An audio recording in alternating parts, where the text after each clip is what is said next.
할렐루야. 우리 찬양대 심있게 찬송해 주셔서 감사합니다.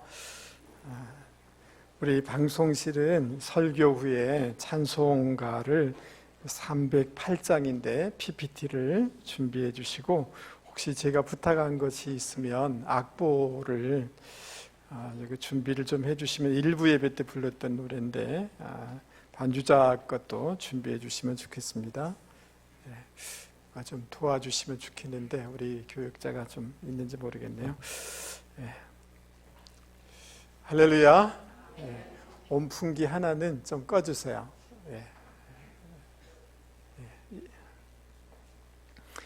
그 수녀원의 수녀들이 계신데요. 수녀님들은 우리가 보통 살아가는 거하고 삶의 이렇게 방식들이 좀 다르지 않습니까? 우리가 보통 여러 가지 애써서 일을 하고 또 소득을 얻으려고 하고 이런 것들이 있지만, 이분들의 삶의 이렇게 목적은 좀 다르죠. 특별히 우리가 잘 모르지만 그 수도사들이라든지 수녀들은 먹을 것을 위해서 유럽이라든지 이런 공동체에 보면 씨를 뿌리고 또 그것을 거두고 노동을 굉장히 중요한 신앙으로 생각해요. 노동이 굉장한 영성에 중요한 것이다 생각하면서 수녀님들도 이렇게 노동을 하게 되어집니다. 뿐만 아니라 열심히 성경 공부를 하고요, 기도하면서 하나님과 교제하기를 힘쓰는 이런 삶을 매일 살아가게 되어지죠. 그런데 그 유럽에 있는 한 수도 그 수녀원에서 오랫동안 이렇게 지나다가 이상한 현상을 발견하게 되었는데, 그것은 수녀님들이 두 종류의 수녀님들로 분류가 되더라는 거예요. 한 부류는 일찍 죽는 수녀님들이 계시고, 한쪽에 수녀님들은 10년 이상을 더 사는 수녀님들이 계신 거예요. 여러분, 동일한 일을 반복하고 동일한 장소에서 이렇게 하는데 무슨 한두 명의 개인적인 차는 있을 수 있잖아요. 근데 크게 이렇게 해보니까 또 동일하더라는 거예요. 두 부류밖에 없더라는 거예요. 그래서 왜 이렇게 삶이 다른가를 연구를 했는데, 그분들의 삶을 쭉 조사하고 또 이렇게 메모들을, 일기장을 조사했는데 그 비결을 찾아냈다는 거예요. 오래 사시고 굉장히 기뻐하면서 사시는 분들의 메모나 일기장을 보면 하나같이 모든 일에 감사하고 고마워하고 그렇게 하더라는 거예요. 날마다 반복적인 일을 하고 있음에도 불구하고 왜 하는지, 거기에 무슨 의미가 있는지, 그럼에도 불구하고 감사를 찾으려고 애쓰는 분들은 오래 살더라는 거예요. 할렐루야. 그렇지 않은 분들은 다르더라는 거예요. 그래서 어떤 일들을, 직장 생활을 하고 뭘 하든지 간에 그곳에서 어떤 목적의식을 찾고 의미를 찾고 그래서 감사를 하는 삶은 천국의 삶을 누리게 될 것이고, 그저 교회 생활을 하든 직장 생활을 하든 그냥 견디고 그냥 어찌할 수 없어서 그렇게 하게 될 때 그 삶은 굉장히 힘들다는 것을 우리는 생각하게 됩니다.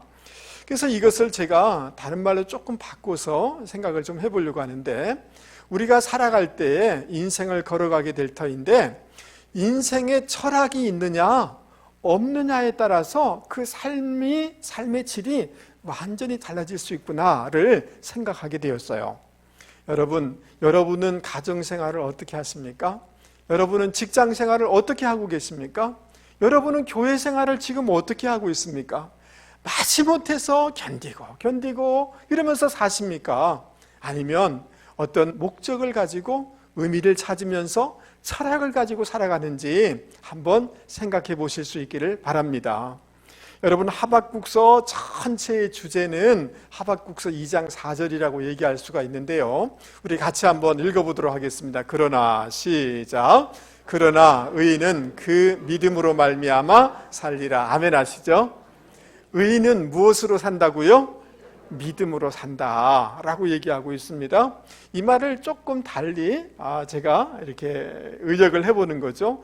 진짜 의인이라면, 진짜 신앙생활이라면 세상 사람들과 다른 믿음으로 살아야 된다. 믿음의 철학을 가지고 살아가야 된다라고 말씀해주고 있는 거예요. 하박국서가 오늘 저와 여러분에게 주시는, 하박국서를 통해서 주시는 하나님의 음성은, 하나님의 메시지는 뭐냐 하면, 너희들 신앙생활 하고 있지? 그런데 믿음으로 사는 것처럼 보이지만 믿음에 뭐가 있어야 된다? 철학이 있어야 된다. 믿음에 뭐가 있어야 된다고요? 철학이 있어야 된다. 그래야 너희들의 삶이 다르게 되어진다 라고 권면해주고 있는 것입니다. 여러분 19절 말씀을 같이 한번 보도록 하겠습니다. 19절 말씀을 같이 한번 읽어보죠. 찾으셨습니까? 예, 크게 읽어보겠습니다. 시작. 주 여호와는 나의 힘이시라. 나의 발을 사슴과 같게 하사 나를 나의 높은 곳으로 다니게 하시리로다. 이 노래는 주의하는 사람을 위하여 내 수금에 맞춘 것이니라. 아멘. 믿음의 사람은, 진정한 믿음의 사람은 어떻게, 의인은 믿음으로 산다고 했는데 어떻게 살아가느냐 하면 믿음의 철학을 가지고 살아갈 터인데, 그들의 삶이 어떻게 되어지냐 하면 사슴들이 어떻게 사는가 봐라. 저 벼랑에 있지만, 아주 낭떠러지에 있지만 힘을 얻어서 벼랑을 뛰어다니면서 살더라는 거예요. 그런 인생이 되어진다는 거예요. 할렐루야. 그냥 현상 따라서, 의인은 믿음으로 산다 하는데 현상이 좋아지면 막 기뻐했다가 조금 힘들어지면 낙심해버리고, 그것은 믿음의 차원이 아니다. 믿음의 철학이 없는 거다. 할렐루야. 믿음의 철학을 가지고 살아가면 저 벼랑에 있는 사슴처럼 힘있게 날아다니면서 살아갈 수 있게 되어진다 라고 말씀하고 있는 것입니다. 할렐루야.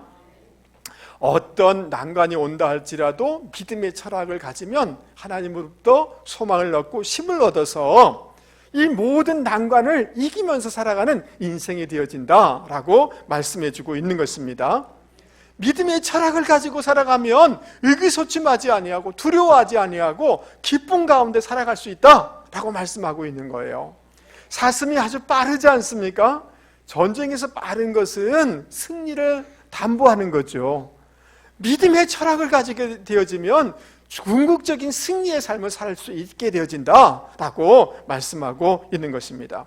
그러므로 사랑하는 성도 여러분, 오늘 저와 여러분 가운데 믿음으로 신앙생활 한다고 하지만 믿음 속에 깊이 들어가 보면 믿음의 철학을 가지고 살아가는 분들이 되기를 주님의 이름으로 축복합니다. 권면을 드립니다.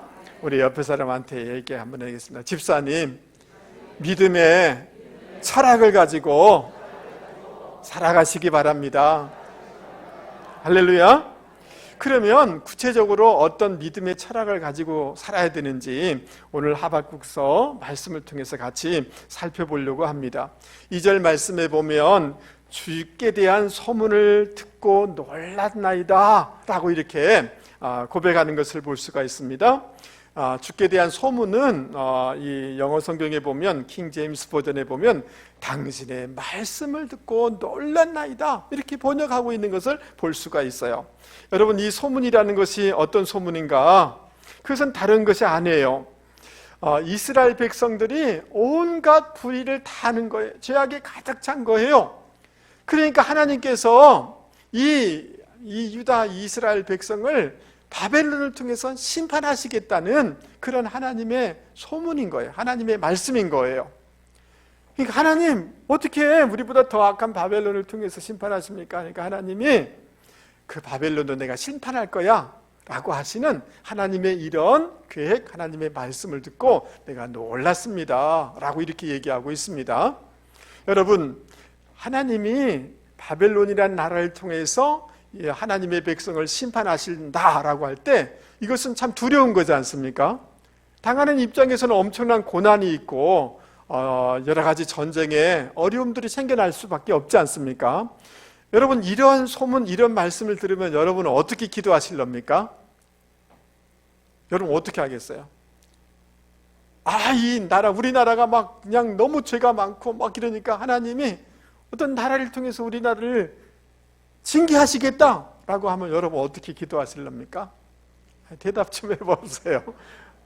하나님 안 됩니다. 이렇게 해야 되잖아요. 그렇죠? 우리 가정에, 우리 개인에게 이렇게 하면 하나님 안 돼요. 이렇게 하기 쉽잖아요. 근데 이 하박국 선지자는 뭐라고 얘기하냐면 여호와여 주는 주의 일을 수년 내에 부흥케 하여 주십시오. 이렇게 기도를 해요. 주님의 일을 수년 내에 뭐하게 해달라고요? 부흥케 해주십시오 라고 3절에서 이렇게 기도하고 있습니다. 근데 여러분 이 부흥케 하다, 부흥이란 단어를 이해할 필요가 있는데 이 말은 뭐냐 하면 깨끗하게 한다는 거예요. 부흥케 한다는 게 무슨 뜻이라고요? 깨끗하게 한다는 거예요. 악을 제거해달라는 거예요. 교정케 해달라는 거예요. 그래서 살아나게 해달라, 생명이 있게 해달라라는 뜻을 담고 있는 거예요. 할렐루야. 하나님, 정말 너무 심각한 이 암덩어리와 같은 것들이 있는데 이것을 제거하여서 우리를 살아나게 해주십시오. 수년 내에 그렇게 해주십시오라고 기도하고 있는 거예요. 그러니까 여러분 이 영어 성경 리뉴얼이라는 말이 있잖아요. 새롭게 해주십시오 라고 이렇게 얘기하고 있죠. 그래야지, 영적인 수술을 해야지 건강할 수가, 근본적으로 건강할 수가 있으니까 하나님 우리 민족을 수술해 주십시오. 새롭게 해 주십시오. 교정해 주십시오. 그래서 근본적으로 살아나게 해 주십시오라고 기도하는데 기도에 철학이 있다는 것을 발견하게 되는 거예요. 할렐루야. 할렐루야. 그러나 이 과정은 너무 힘들고 어려운 거잖아요. 그러니까 진노 중에라도 긍휼을 잊지 말아 주십시오 라고 기도하고 있는 거예요. 할렐루야. 심각한 이 이스라엘이 살 수 있는 길은 수술을 해야만 살 수 있기 때문에 이렇게 기도하고 있는 것입니다. 당장 경제적으로 좀 좋아지고 그들이 어떤 권력을 얻게 되어지고 나라가 힘을 얻게 되어지면 잘 될 것처럼 생각할지 모르지만 그럴수록 더 타락해지고 더 어두워지고 더 심각해지니까 하나님 우리를 이렇게 영적으로 수술해 주셔서 살게 해 주십시오 라고 기도하고 있는 거죠. 여러분 제가 두 사람의 이런 예를 들으려고 합니다. 여러분 국회의원도 하시고 경기도지사를 하셨던 남경필이라는 분 여러분 아시죠? 네, 여러분 이분이 얼마 전에 보니까 자기 아들이 마약했다고 아버지가 경찰에다가 고발을 한 거예요. 그래서 경찰이 이 아들을 잡아서 감옥에 넣은 거예요. 이런 못된 아버지가 어디 있어요? 여러분 어떻게 생각하십니까? 그런데 여러분 이분의 인터뷰하는 것을 그 뉴스에 나와서 인터뷰하는 것을 제가 듣게 됐습니다. 자기 아들이 마약 중독에 쩔어가지고 근데 그 모습이 자기 아들이 아니래요. 완전히 망가진 거잖아요. 그래서 이것은 그냥 자기 체면이 있잖아요. 정치인이고 또 행정가였고 세상에 다 아는 사람인데 남경필의 아들이 이렇다 뉴스 나오면 그거 참 부끄러운 일이잖아요. 가정에 부끄러운 일이잖아요. 그러면 우리는 보통 마음에 어떻게 좀 숨기려고 하잖아요. 근데 고발한 거예요. 데려가라고. 그리고 아들한테 뭐라고 얘기하냐면 네 상태가 지금 이거 봐라. 너도 나도 애써도 안 된다. 너 국가기관에 들어가서 국가의 도움을 받아서 이거를 끊어야 되지 않겠냐. 그래서 그냥 자진해서 고발하였고 국가시설에 들어가서 치료를 받도록 했다는 거예요. 근데 여러분 그러면서 이렇게 하는 거예요. 주변에서는 당신 너무 젊다, 유능하다, 참 똑똑하고 아주 그냥 청렴하지 않냐, 정치를 계속 하면 안 좋겠냐 이렇게 하는데 저 안 합니다. 정치 안 합니다. 이제 남은 인생 우리 아들 치료하는 거 도와주고 마약에서 고통당하는 사람들 돕는 이 일을 하면서 제 여생을 보내겠습니다 라고 그렇게 인터뷰를 하더라고요. 그래서 제가 마음속에 참 괜찮은 사람이다 라는 생각이 들었어요. 그래서 아이를 감추는 게 아니라 정말 이 아이가 힘들지만 국가기관에 들어가서 감옥이라는 것을 들어가지만 마약하는 사람들을 치료하잖아요. 그래야지 살 수가 있으니까. 이것은 보통 감춰서 될 일이 아니잖아요. 여러 가지 해봤대요. 상담도 해보고 뭣도 해봤대요. 안 끊어지는 거예요. 강제적으로 끊어야지 끊어질 수가 있는 거잖아요. 그래서 우리식으로 표현하면 수년 내에 부흥케 해주세요. 이 아이 수술해 주세요 라고 기도하는 것과 같은 이런 거지요. 그렇지 않습니까? 여러분, 우리가 기도하고 우리가 바라는 것이 다 이루어지면 우리는 잘 될 거라고 하나님께 감사할 거라고 생각하지만 그렇지 않을 수도 있습니다. 여러분, 지난 9월에 서울의 유명한 사학재단의 이사장 되신 분의 아내가 그 어느 학교 선생님을 고소를 했어요. 그 이유가 뭐냐 하면 이 아이가 숙제를 해오지 않으니까 담임 선생님이 이 아이에게 벌로 그 청소를 하게 했다는 거예요. 예? 예. 그래, 이렇게 했기 때문에 우리 아이의 체면을 망가뜨렸다는 거예요. 그래서 고소를 했다는 거예요. 그리고 여러 차례 아동학대 신고를 한 것입니다. 그러면서 담임 그 교사를 압박을 해오다가, 심지어 뭐까지 했느냐면 법원에다가 그 고소를 했는데, 이 접근 금지 명령을 법원에다가 신청을 한 거예요. 담임 선생님이 이 아이를 접근하지 못하도록. 학교에서, 경찰에서, 법원에서 이렇게 되니까 학교에서는 어떻게 했냐면 이 담임 일을 못하게 한 거예요. 그 못하게 이렇게 업무에서 배제를 시켰다는 거예요. 그런데 여러 가지 경찰에서 조사를 하고 법원에서 이렇게 다 했는데 무혐의 처리했다는 거예요.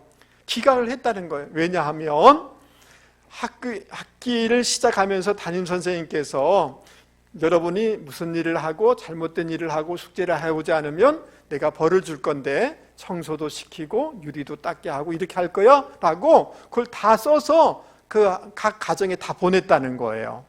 이해되시죠? 이미 고시를 다 했다는 거죠. 그리고 아이를 훈계하면서 훈계니까 감정적으로 하지 아니하고 다 존댓말을 써서 그렇게 했다는 거예요. 그러니까 무혐의라는 거예요. 여러분 생각해 보세요. 이 어머니는 자녀를 사랑하는 마음이 분명히 있는 것 같아요. 그렇지 않습니까? 그러나 여러분, 이 자녀를 사랑하는 마음에 철학이 없는 거예요. 이해되세요? 그것은 자녀를 무너뜨리고 망가뜨리는 거예요. 맞습니까? 그러니까 여러분, 우리가 신앙생활을 하고 기도 생활을 다 해요. 그런데 기도에 뭐가 있었냐면 생각이 있어야 되고 기도에 철학이 있어야 되는 거예요. 하나님, 우리 자녀 잘되게 해주세요. 하나님, 내 잘되게 해주세요 라고 기도만 하면 되는 게 아니라 기도에 깊은 철학이 있어야 되는 거예요. 그 철학은 다른 것이 아니에요. 하박국 선지자가 하나님, 이것은 참 어려운 일이지만 그럼에도 불구하고 수년 내에 부흥케 해주세요. 이 채찍이 있지만 이것을 통해서 우리를 수술해야지 우리 나라가 살 수가 있기 때문에 그래서 우리를 살게 해주세요라고 기도를 한 거란 말이죠. 그러므로 저와 여러분 가운데 신앙생활이든 기도생활이든 기도에 철학이 있어서 여러분 다른 게 아니에요. 뭐 남편이 달라지고 뭐가 나라가 어쩌고 저쩌고 그거 이전에 하나님, 내 삶의 태도, 내 마음이 내가 달라지게 해주세요 라고 기도하는 분들이 되기를 바랍니다. 하나님, 우리 자녀가 뭐 이렇게 뭐 잘되게 해주시고 이렇게 해주시고 그것도 필요하지 몰라요. 그러나 가장 근본적인 것은 하나님, 우리 자녀들이 마음이 달라지고 태도가 달라지고 이런 속이 교정되게 해주세요, 철이 들게 해주세요 라고 기도를 하는 것이 그 아이를 위해서 본질적으로 도움이 되는 것인 줄 여러분 믿을 수 있기를 바랍니다. 할렐루야. 그래서 여러분, 기도의 철학을 가지고 우리가 기도해 나가고 신앙생활을 해 나갈 때 진정한 부흥, 진정한 살아남, 진정한 형통함을 누리게 되는 줄 여러분 믿을 수 있기를 바랍니다. 여러분, 3절부터 15절까지는 조금 이게 막 시로 표현했기 때문에 어렵기도 하고 여러분 한 절 한 절 지금 따라가면서 보려고 하는데 좀 딱딱할 수도 있어요. 그러나 여러분 잘 따라와 주시기 바랍니다. 핵심은 뭐냐 하면 이 하박국 선지자가 그 과거에 하나님이 어떻게 역사해 주셨는지 그를 돌아보면서 그 하나님을 발견하는 거예요. 그 역사 속에서 일하셨던 그 하나님을 발견하고 하나님, 그 하나님이 오늘 나와 우리 나라와 함께하는 줄 믿습니다. 그리고 그 하나님을 믿고 미래를 전망하는 이런 내용이 15절까지 나와 있어요. 할렐루야. 그래서 그 부분을 좀 찾아보려고 하는데요. 3절부터 5절까지는 따라서 해보겠습니다. 하나님이 오십니다. God came 이렇게 했어요. 하나님이 오십니다 라고 이렇게 요약할 수 있어요. 3절 말씀 한번 보십시오. 하나님이 어디에서부터 오시며? 대만에서부터 오시며. 저 중국 옆에 대만이 아니라 대만에서부터 오신다. 대만이란 말 뜻은 남쪽이란 말이에요.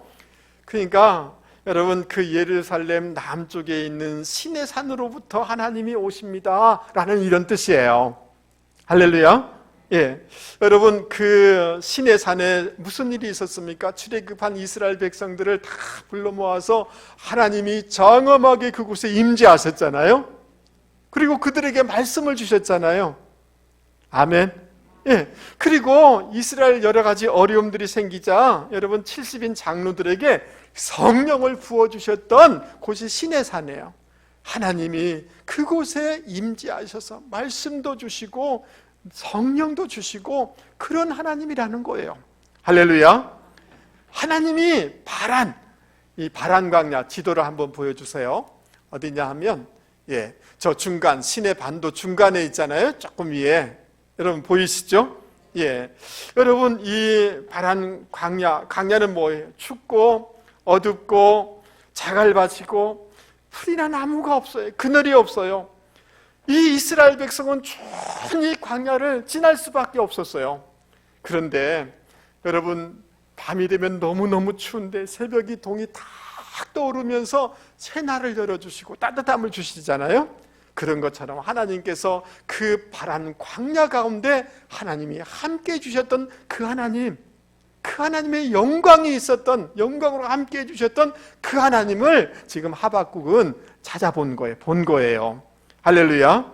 그 하나님을 찬송하고 있는 거예요. 4절 말씀에 보면 그의 광명이 햇빛 같고 광선이 그 손에서 나오니, 따라서 비교해서 광선이 그의 손에서 나오니. 여러분 태양이 떠오르게 되면 어둠은 물러가죠? 맞죠? 하나님이 임하시면 어둠은 물러가게 되는 줄 믿습니다. 하나님에게서 치료의 광선이 나오는 줄 여러분 믿을 수 있기 바랍니다. 하나님은 그런 하나님이시라는 거예요. 여러분 이 광선이란 이 단어, 카렌이란 단어인데요, 수양의 뿔 또는 제단의 뿔을 나타낼 때도 사용하는 거예요. 하나님은 어떤 하나님이신가? 광야를 지날 때 우리에게 힘을 주셨던 그 하나님이시다. 그 하나님을 발견하게 된 거예요. 할렐루야. 그 다음 5절 말씀에 보면 하나님에게서 역병이 나오고 불덩이가 나오는도다 이렇게 얘기하고 있는데, 여러분 이스라엘 백성이 바로에게 굉장히 고통을 당할 때 하나님은 10가지 재앙으로 그 애굽을 바로를 치셨잖아요. 맞아요?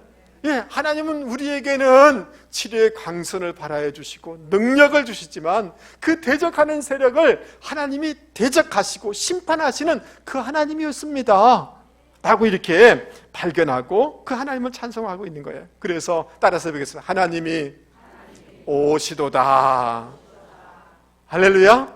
근데 미완료형인데 어떤 성경은 현재형으로 번역하기도 하고 있어요. 이 말은 무슨 말이냐 하면 너무나 확실하기 때문에 그냥 그 하나님은 그냥 왔다 이렇게 얘기하는 거예요.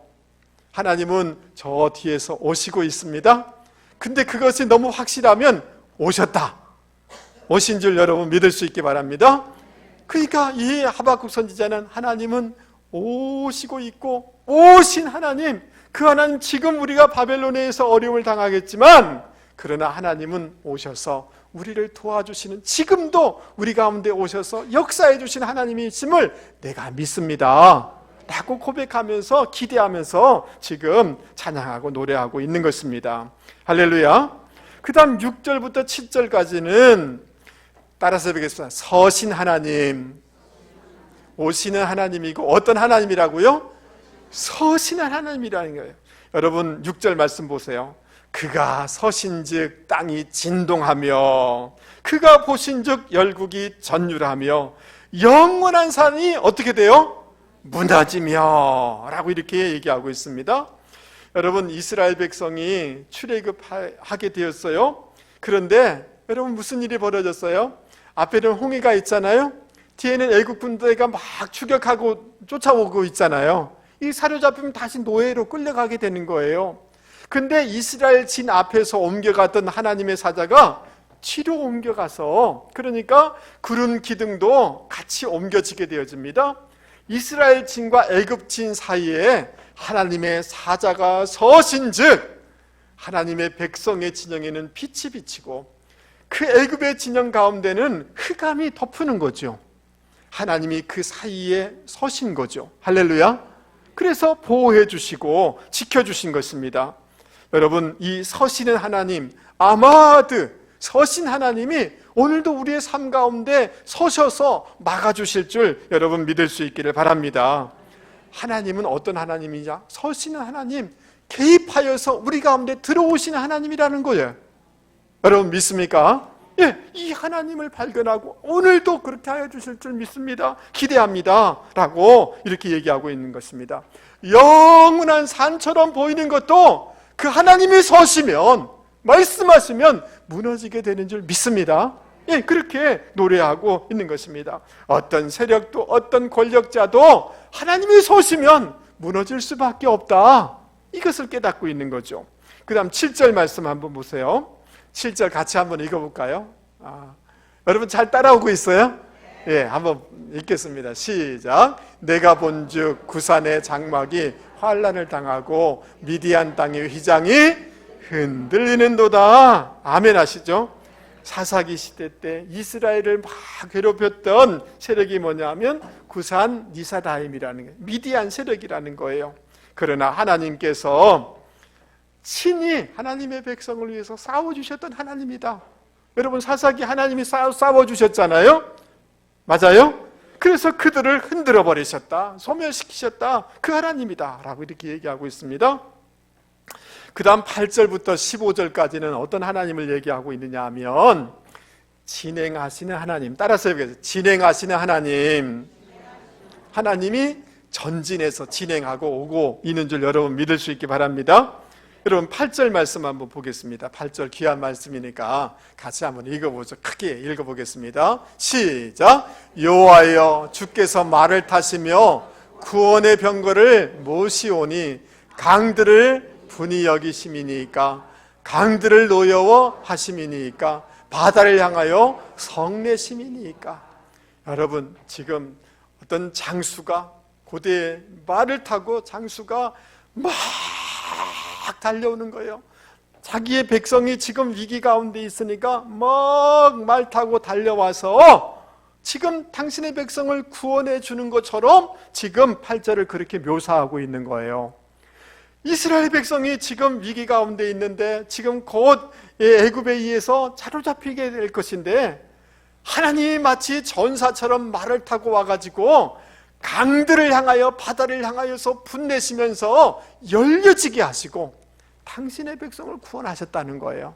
그런 하나님이라는 거예요. 할렐루야. 그래서 하나님이 성을 내시는 거예요. 바다, 너 거기 서 있어. 요단강 갈라져 서 있어. 하나님이 분을 내시면서 그들을 멈추게 하시고 당신의 백성을 건너게 하셨다는 거예요. 그것은 거룩한 분노이고 다른 말로 얘기하면 당신의 백성에 대한 사랑이고 열정인 것입니다. 하나님이 전사가 되셔서 우리를 위해서 열정을 가지고 사랑을 가지고 우리를 위해서 달려오시는 그런 하나님임을 여러분 이 하박국 선지자는 발견하고 찬송하고 있는 것입니다.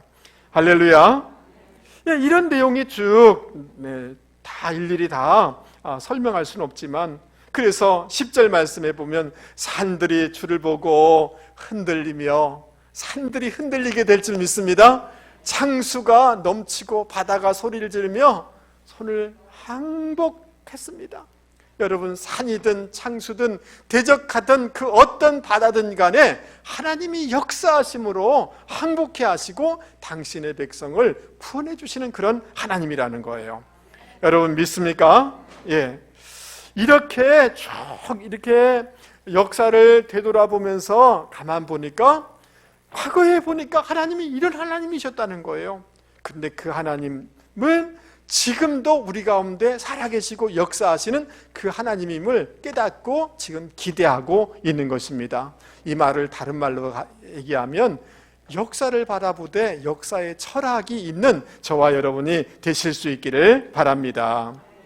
그래서 11절 말씀에도 한번 보세요. 날아가는 주의 화살과 화살의 빛과 번쩍이는 주의 창의 광채로 말미암아 해와 달이 처소에 어떻게 됐어요? 멈췄나이다. 여러분, 이 기드온이 그 기브온에서 전쟁을 하게 되는데 막 전쟁을 막 이게 한참 하는데 해가 곧 지게 된 거예요. 그러면 밤 돼버리면 다 숨어버리잖아요. 다음 날에 또 와서 고통스럽게 할 수 있는데 기드온이 어떻게 이제 여호수아가 기도하게 되어집니까? 해야 거기 멈춰라, 달아 멈춰라 라고 할 때 멈췄잖아요. 그래서 승리하게 했잖아요. 하나님은 당신의 백성을 위해서 달과 해도 멈추게 하시는 그런 전능하신 하나님이라는 거예요. 환경을 다스리는 하나님이라는 거예요. 할렐루야. 여러분, 해와 달이 멈추는 것은 단지 그것만을 얘기하는 것이 아니에요. 여러분, 시편 121편에 보면 낮의 해가 너를 상하지 아니하며 밤의 달도 너를 해치지 아니하리라, 이런 말씀 여러분 기억하시죠? 정말 낮에는 뜨거워서 태양이 해쳐요. 밤에는 너무 추워서 달이 해쳐요. 여러분, 막 우울증과 달과의 관계는 굉장히 밀접하다고 그래요. 근데 물리적인 이것뿐만 아니라 그 바벨론은 달을 섬기는 나라예요. 이집트, 애굽은 태양을 섬기는 나라예요. 이런 나라들로부터 하나님은 우리를 보호하시는 하나님이라는 거예요. 할렐루야. 그러니까 여러분, 이 하나님 역사를 그냥 보는 것이 아니라 역사의 철학을 가지고 가만 보니까 하나님은 오시는 하나님이시고 서시는 하나님이시고 진행하시는 하나님이시고 개입하시는 하나님이신데 그 하나님이 지금 나와 지금 우리와 함께 하시는 하나님임을 바라보면서 하박국서는 이 어려움 가운데도 그 하나님 때문에 찬송하고 기대하고 믿음으로 나아가고 있는 것입니다. 할렐루야. 그러므로 사랑하는 성도 여러분, 이 역사 철학이 저와 여러분 가운데 있기를 주님의 이름으로 권면을 드립니다. 저를 한 번만 보세요. 저는 목사이지만 저도 어려워요. 쉬울 것 같죠? 해봐 보세요. 목사님 설교 개판이래요. 해보세요. 20년을 설교를 해봐 보세요. 이게 매주일 설교 감동시키는 게 쉬울까요? 어려울까요? 어렵습니다. 사람인지라 어렵습니다. 힘들고 어려울 때면 제가 읽는 말씀이 있어요. 로마서 8장이에요. 말씀을 주기가 사망이나 기근이나 적신이나 높음이나 낮음이나 그 어떤 것도 하나님의 사랑에서 끊을 수 없느니라. 할렐루야. 넉넉히 이기느니라. 이 하나님이 과거의 성경에 있는 하나님이 그 다니엘 기도에 간증하는 대단한 사람들의 그 하나님이 다른 하나님이 아니라 오늘 나의 하나님이고 오늘 우리와 함께 하신 하나님이시고 그분은 오시고 계시고 서시고 계시고 승리로 진행해 나가시는 그런 하나님이라는 거예요. 이 역사 의식, 역사 철학을 가지고 살아갈 수 있는 저와 여러분이 되기를 바랍니다. 여러분, 자녀를 가만 보면 참 이렇게 마음이 힘들 때가 있잖아요.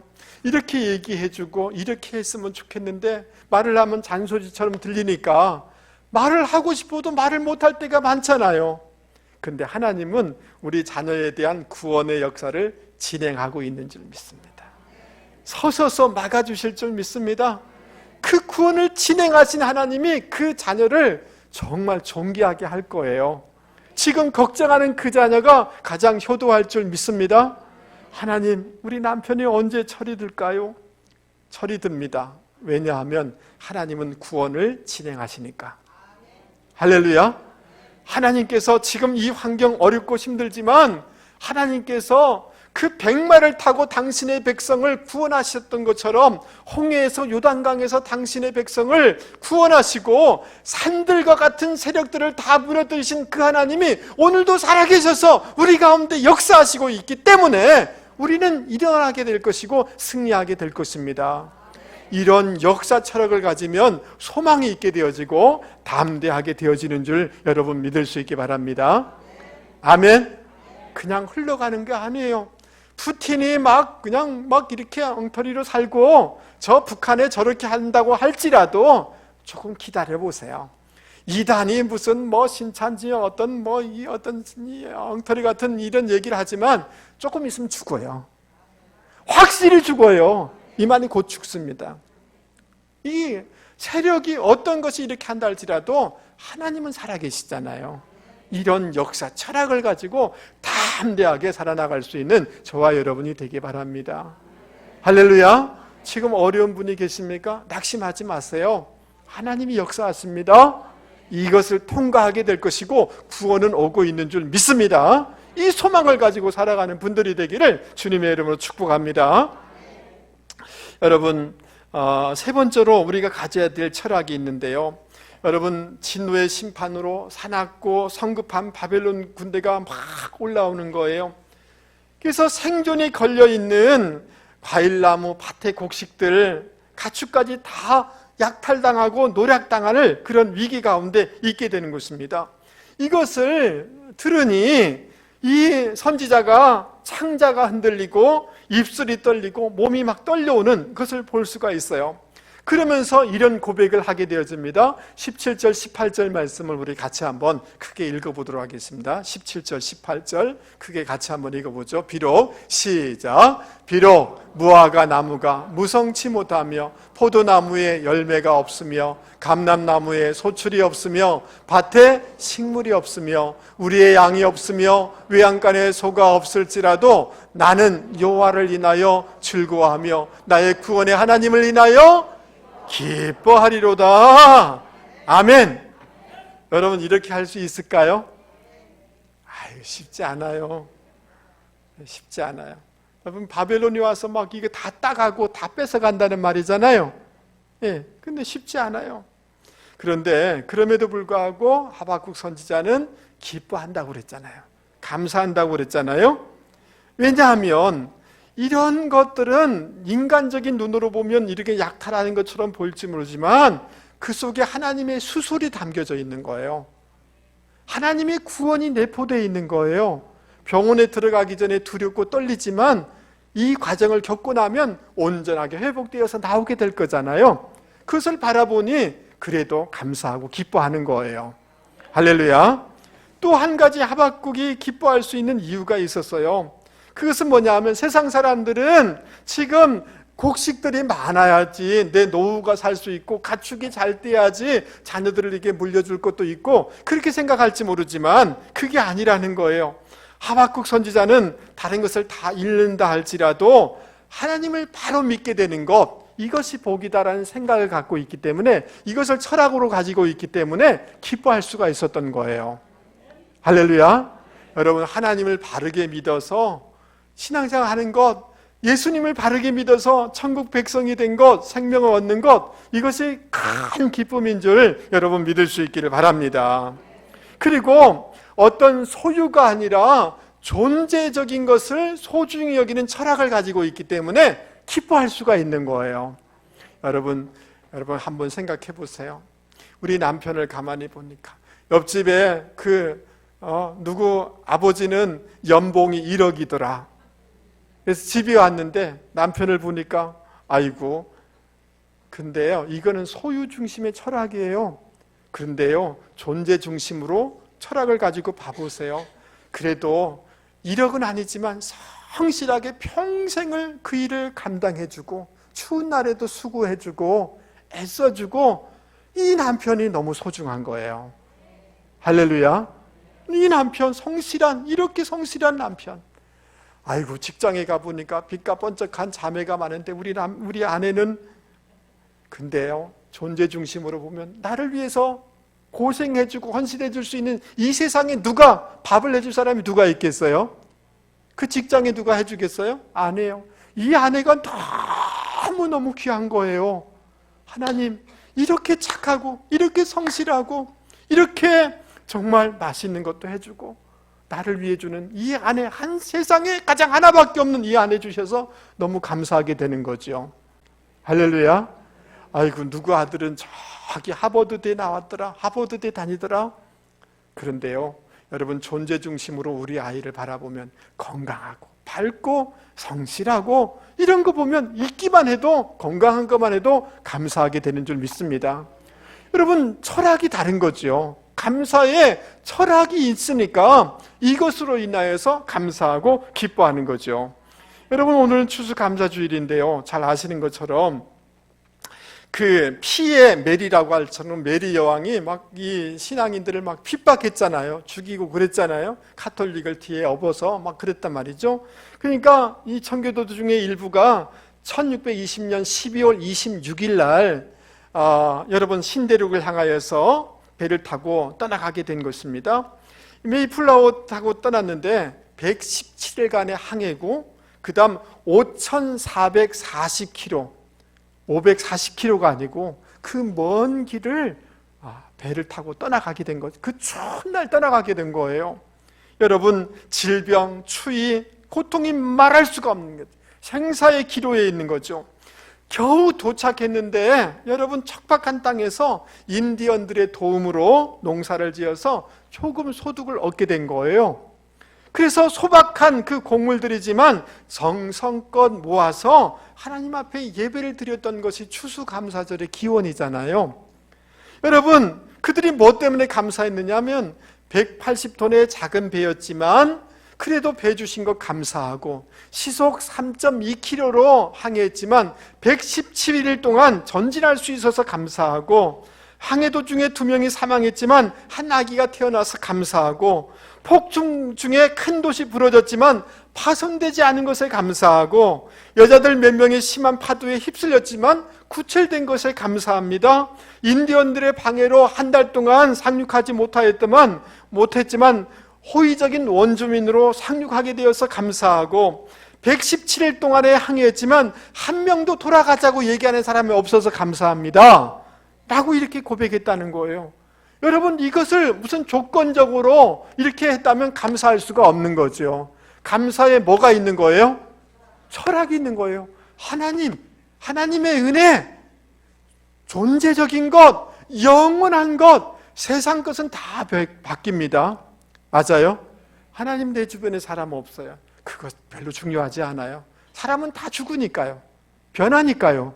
영원하신 하나님이 여러분 옆에 계시면 다 되는 줄 믿습니다. 하나님으로 인하여서 감사합니다. 하나님의 예수님의 은혜로 인하여서 감사합니다. 존재적으로 바라보니 하나님, 그래도 이 사랑하는 아내, 이 아이 주셔서 감사하고, 이 남편 주셔서 감사하고, 교회 주셔서 감사하고, 여러분, 대한민국의 이 시대에 태어나게 해주신 것에 감사하실 수 있기 바랍니다. 헬조선 이런 나쁜 말 하지 마세요. 여러분, 세계의 그 아주 상위 그룹에 우리가 살아가고 있는 거예요. 그렇지 않나요?